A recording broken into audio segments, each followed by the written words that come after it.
क्या लेकर भाई कैसे खैरियत से। इस वक्त मैं लाइट हाउस पे मौजूद हूँ और यहाँ पे भाई का आप देख सकते हैं ये शूज़ का स्टॉल है। ताहिर भाई मुझे ये बताएं ईद के मौके पर अभी क्या मामला चल रहे हैं, लोग खरीदारी करने आ रहे हैं या नहीं आ रहे? वैसे लोग इसी महंगाई की वजह से नहीं आ रहे हैं। तो पिछले साल जो लोग आ रहे थे वो थोड़ा महंगाई तो कम था उस टाइम। अब लोग बहुत कम कमा रहे हैं। उम्मीद है कि इसमें रमज़ान से लोग आना शुरू करें, क्योंकि महंगाई है वैसे जो हमको जिस रेट पर मिलता है बढ़िया, तो उसी रेट पर हम उसे बेच नहीं सकते। इसी महंगाई पिछले साल से दाम बढ़े हैं? पिछले साल से दाम बढ़े हैं। दाम बढ़े जैसे ये समझे पिछले साल ये कितने का था? ये पिछले साल हम 650-700 पे दे रहे थे। आप कितने का दे रहे अब हैं? तो 1000 तक चले गए। 1000 का, यानी इसका मतलब है 30 से 40% रेट बढ़ गई है।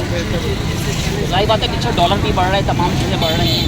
तो अगर आवाम इस मौके पे नहीं आ पा रही है तो मौके पे लोग अपने पूरे दिन में कितने कस्टमर आ जाते हैं आपके पास?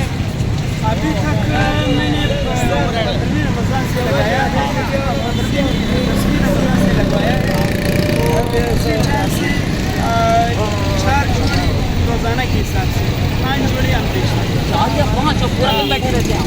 पूरा दिन हम बेचते तो इसमें खर्चे निकल रहे हैं आपके, मुश्किल हो रहे हैं? इसमें खर्चा जिस दाम से बेच देते हैं तो दाम के साथ साथ जो मुनाफा होता है वो सब तो खर्चों में निकल जाता है। तो आप क्या पैगाम देना चाहिए हुकूमत को या किसी को कि ये महंगाई कम होनी चाहिए? ये तो कह रहे हैं कि पेट्रोल के रेट भी बढ़ा रहे हैं, दोबारा गैस के बिल भी बढ़ा रहे हैं, तो आवाम क्या करेगी? आवाम को कुछ खरीदने के काबिल रहेगी? लाइट हाउस पे अगर बंदा खरीद नहीं पा रहा तो बंदा कहाँ पे जाएगा? अगर यहाँ पर महंगाई हो जाएंगे तो फिर जो गरीब लोग हैं वो तो फिर नहीं आ सकेंगे, और हमारा भी जो हम दुकानदार हैं हमारा भी तो गुजारा मुश्किल हो जाएगा। अभी मुश्किल है, वो हमारा गुजारा अभी मुश्किल है। हमें हुकूमत से यही अपील है कि वो महंगाई को कम करे और ताकि हमारे लिए भी आसानियाँ पैदा हो और आवाम के लिए भी।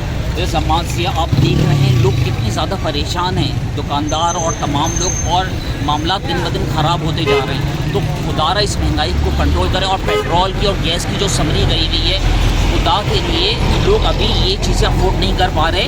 लोग की बच्चों की ईद की शॉपिंग रुकी हुई है, लोगों के कपड़े नहीं बने। आपने ईद की शॉपिंग कर ली ताहिर भाई? नहीं, अभी तक तो नहीं।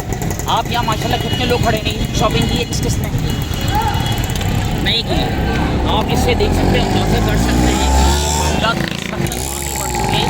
हम सब मुसलमान हैं और ईद पे हम सब चाहते हैं कि हम सब ईद अच्छी तरह सेलिब्रेट करें। खुदा के लिए महंगाई की वजह से हम लोग की ईद सवताज ना करें। दिस जमात से जाते वक्त बात शुरू कहते हैं पाकिस्तान जिंदाबाद।